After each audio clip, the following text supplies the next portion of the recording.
উদয়পুর শহরের ফুটপাত হকারদের পুনর্বাসনের দাবিতে বিক্ষোভ মিছিল ও ধর্ণা সংগঠিত করে উদয়পুর জেলা কংগ্রেস কমিটি সোমবার দুপুর 12টা নাগাদ।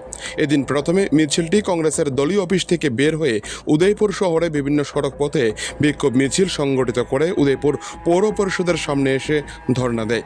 এই দিনের মিছিলে অংশ নেন জেলা কংগ্রেসের সভাপতি টিটন পাল, যুব কংগ্রেস ও ব্লক কংগ্রেসের নেতৃত্ব এবং কর্মীরা।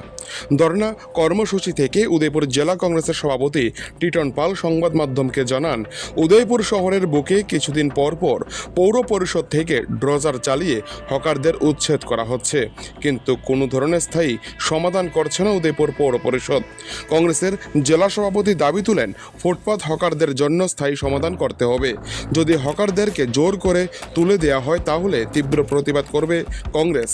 আর যদি পৌর পরিষদ কোনো ধরনের ব্যবস্থা গ্রহণ না করে তাহলে ফুটপাত হকারদের সংসারের দায়িত্ব নিতে হবে উদয়পুর পৌর পরিষদকে। এমনটাই চরম হুঁশিয়ারি দেন উদয়পুর জেলা কংগ্রেসের সভাপতি টিটন পাল। এই দিন উদয়পুরে কংগ্রেসের বিক্ষোভ মিছিলকে কেন্দ্র করে ব্যাপক সাড়া লক্ষ্য করা যায় কংগ্রেস কর্মীদের মধ্যে। উদয়পুর থেকে নিজস্ব প্রতিনিধি রিপোর্ট, টিভি 100 বাংলা।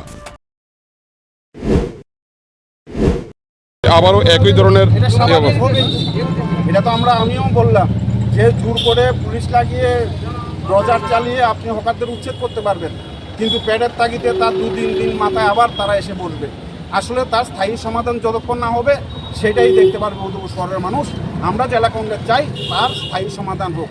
আর স্থায়ী সমাধান একটাই, যারা উদয়পুর শহরের ফুটপাতের হকার রয়েছেন তাদের তালিকাভুক্ত করে তাদের স্থায়ী সেখানে দোকান বিটের ব্যবস্থা করতে হবে। তাদের স্থায়ীভাবে তাদের যাতে ব্যবসা রয়েছে সেটা যাতে করতে পারে তার উদ্যোগ গ্রহণ করতে হবে।